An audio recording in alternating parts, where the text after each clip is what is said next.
Ini apa-apaan? Kalau seandainya posisi Dewan Pertimbangan Agung jadi sejajar dengan Presiden, ngapain ada Pilpres? Tebak-tebakan dan dugaan gua, ini adalah usahanya Jokowi untuk tetap memegang kendali kekuasaan. Assalamualaikum warahmatullahi wabarakatuh. Kembali lagi di channel Prayoga Muhammad. Gimana kabar kalian semua? Semoga baik-baik saja ya dan dilancarkan segala rizkinya. Teman-teman semua, kemarin waktu kasus ketua KPU yang akhirnya dicopot jabatannya itu menjadi ramai. Semua orang membahasnya, netizen semuanya membahasnya. Nah teman-teman semua, tapi kali ini ada netizen yang mengatakan di balik kasus tersebut ada apa? Nah ini gue lihat ya, di sini ada juga berita ya, DPR ngebut sahkan Dewan Pertimbangan Agung khusus buat Jokowi. Nah hal itu pun sudah diketok palu ya teman-teman semua. Ini mau merevisi undang-undang gitu ya. Tapi yang jadi masalah di sini ada juga yang mengatakan, nah di video nanti yang gue akan tampilkan ke kalian semua, mengatakan bahwasanya Dewan Pertimbangan Agung ini khususnya untuk Pak Jokowi, nah itu nantinya akan setara dengan Presiden. Wah, bagaimana mungkin ada matahari kembar, ada dua penguasa di satu negara. Tentu hal itu membuat repot ya, dimana jika ada dua penguasa dalam satu negara, ini bisa konslet teman-teman semua. Lalu apakah yang terjadi? Nah mudah-mudahan itu semua tidak terjadi ya. Mungkin ini hanya perasaan kita saja ya. Tapi tidak tahulah. Oke teman-teman semua, coba kita bahas dulu ya. Kita lihat videonya. Apakah draft ini bisa kita teruskan untuk dibahas di tingkat selanjutnya di proses? Setuju ya? Yuk. Ketua Balek Supratman Andi Aktas mengetuk palu sebagai bentuk sahnya draft rancangan undang-undang tentang perubahan atas undang-undang tentang Dewan Pertimbangan Presiden atau One Team Press menjadi RUU Inisiatif DPR. Sebanyak 9 fraksi di DPR RI menyetujui draft tersebut untuk segera dibawa ke paripurna guna dijadikan RUU Inisiatif DPR. Ada beberapa perubahan yang diusulkan dalam RUU One Team Press. Salah satunya ialah soal perubahan nomenklatur dari One Team Press menjadi Dewan Pertimbangan Agung. Meski diubah, Supratman mengklaim tugasnya akan tetap sama dengan One Team Press. Akan tetapi, ada isu yang berhembus kalau Dewan Pertimbangan Agung itu nantinya setara dengan Presiden. Loh, gimana maksudnya nih Bapak Ibu Dewan? Nah, di video gue sebelumnya kan gue ada bilang tuh, apakah kasus ketua KPU yang baru dinaikin ini beneran murni kasus atau sengaja diatur timingnya dan dinaikin sebagai pengalihan isu. Ternyata sudah mulai bisa ditebak kalau ini kemungkinan beneran untuk pengalihan isu. Kok bisa gitu? Udah pada baca berita belum? Kalau ada pergerakan diam-diam untuk buru-buru ngeberesin RUU Dewan Pertimbangan Presiden yang disingkat jadi One Team Press, terus diganti jadi Dewan Pertimbangan Agung.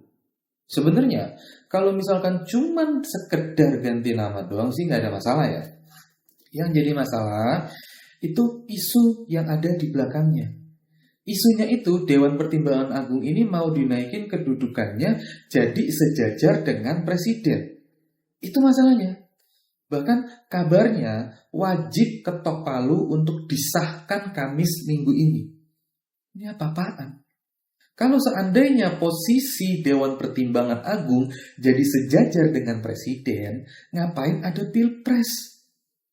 Tebak-tebakan dan dugaan gua, ini adalah usahanya Jokowi untuk tetap memegang kendali kekuasaan. Karena kabarnya yang bakalan jadi kandidat kuat untuk ketua Dewan Pertimbangan Agungnya ya Jokowi itu sendiri. Dan kalau semua itu benar, ini tuh lucu. Dia kan kayaknya mau ngerubah posisi Dewan Pertimbangan Agung jadi sejajar dengan Presiden. Lah ya terus ngapain dia kelihatan dukung Prabowo jadi Presiden?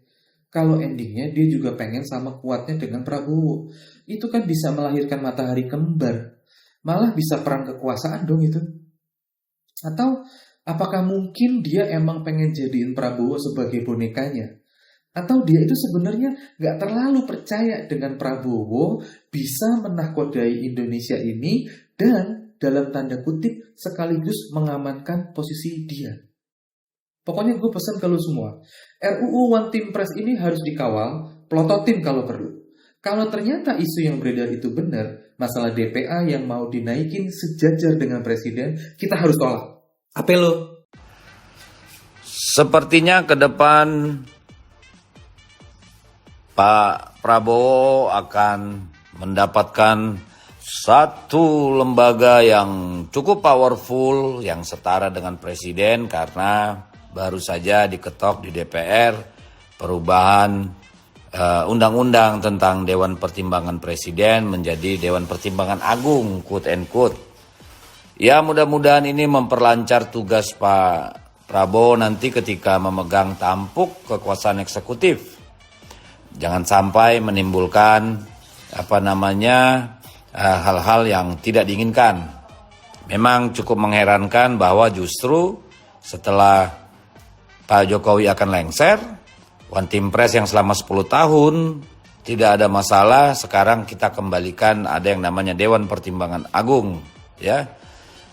Dulu One Team Press, tapi katanya dengan perubahan selanjutnya disebut sebagai Dewan Pertimbangan Agung yang nomenklaturnya tidak ada di dalam, sudah dihapus di dalam Undang-Undang Dasar kita. Jadi ya begitulah, lagi-lagi kita hanya bisa akan melihat saja sampai di mana akrobat politik kekuasaan ini akan berlangsung.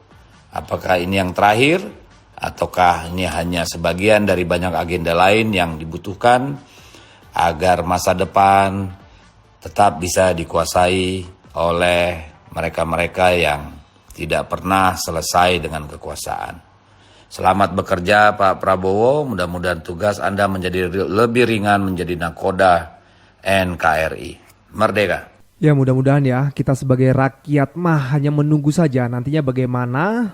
Tentunya kita semua berharap nantinya Pak Prabowo akan bisa memimpin Indonesia ini benar-benar dengan pemimpin yang dirindukan oleh rakyatnya selama ini gitu ya. Setelah 10 tahun kepemimpinan dari Pak Jokowi, nah tentunya harapan masyarakat Pak Prabowo ini bisa menjadi lebih baik gitu ya. Ya, walaupun kita tahu ya di akhir jabatan Pak Jokowi kok selalu ada aja. Nah teman-teman semua, lagi-lagi nih IKN ya, masih ada aja netizen yang mencoba untuk menyuarakan tentang IKN. Begitupun dengan Bung Rocky Gerung yang selama ini keras terhadap IKN. Oke teman-teman semua, kita lanjut lagi ke videonya. Bang Oblak, tolong talangin dulu IKN-nya. Biar abang bisa 17 Agustus di sana, oke? Oke bang, saya akan talangi.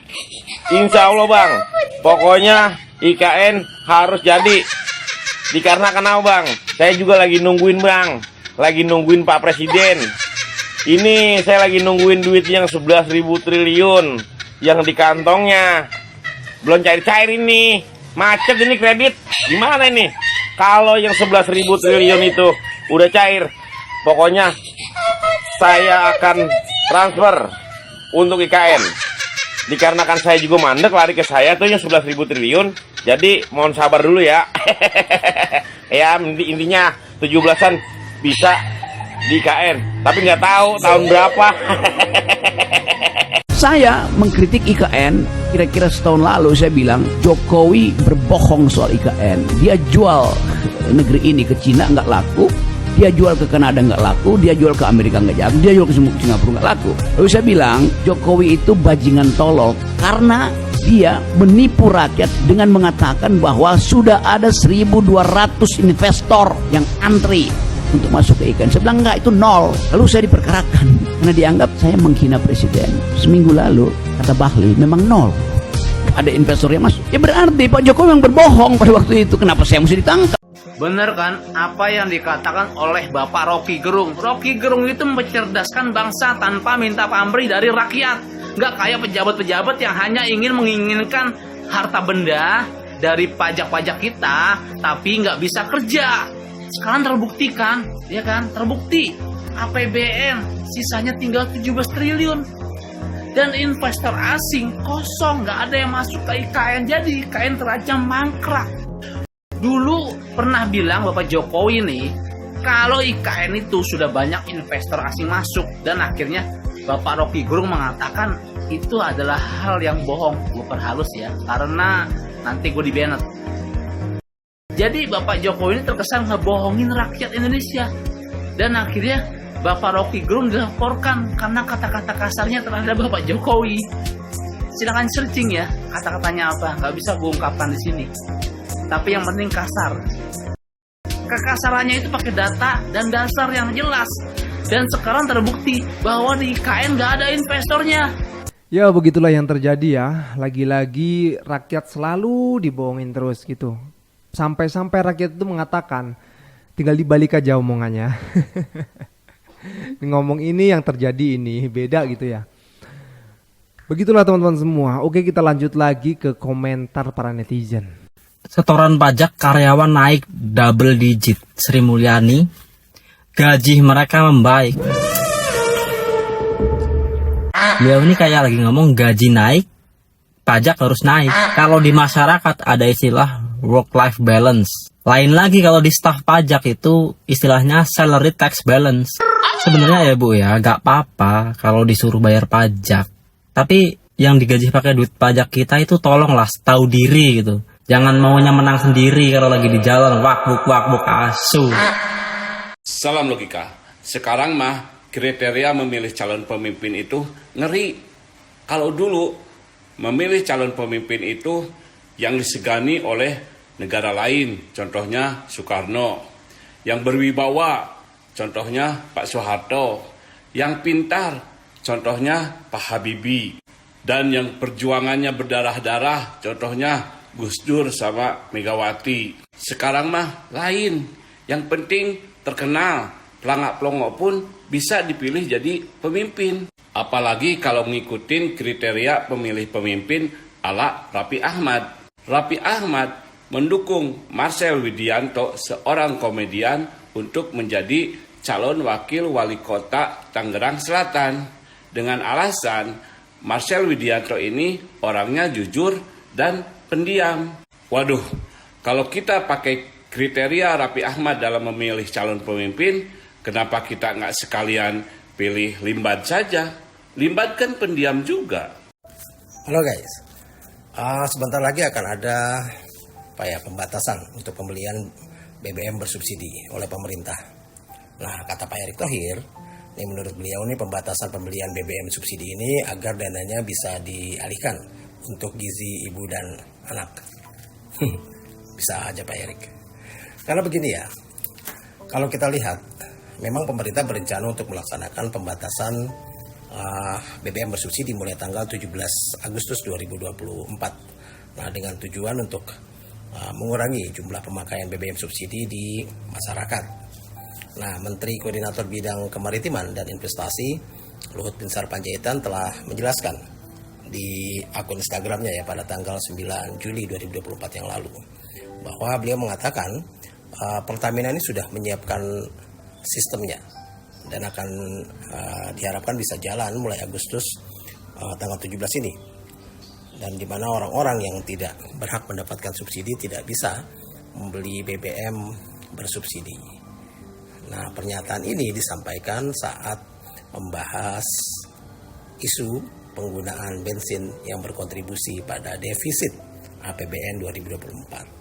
Nah, jadi hubungannya kepada defisit APBN 2024. Dan kalau kita lihat lebih jauh lagi ya, tujuan pembatasan subsidi BBM ini setidaknya ada 3 sih. Yang pertama adalah mendorong bioetanol yang digadang-gadang akan menjadi pengganti alternatif bensin. Dan yang kedua, untuk menghemat biaya negara. Dan yang ketiga, untuk mengurangi potensi membengkaknya realisasi subsidi dan dana kompensasi energi. Ya, jadi karena pengurangan subsidi. Ya, jadi buat Pak Erick Thohir ya nggak perlu berkelit lagi lah, karena masyarakat sudah sangat mudah untuk mencari, untuk mengetahui berita atau keadaan yang sebenarnya. Jadi ini bukan pengalihan dana Pak, tapi ya uang subsidi yang habis untuk membayar hutang. Ya, hutang di era Pak Jokowi ini memang melonjak ya, luar biasa. Jadi sekitar 3 kali lipat. Ini sampai 41% pendapatan negara habis untuk membayar hutang-hutang ya, bunga hutang dan sebagainya. Tahun 2014 itu cuma 19% dari pendapatan untuk membayar hutang. Bayangkan. Begitu ugal-ugalannya pemerintahan kita dan begitu gegabahnya anggaran dipergunakan.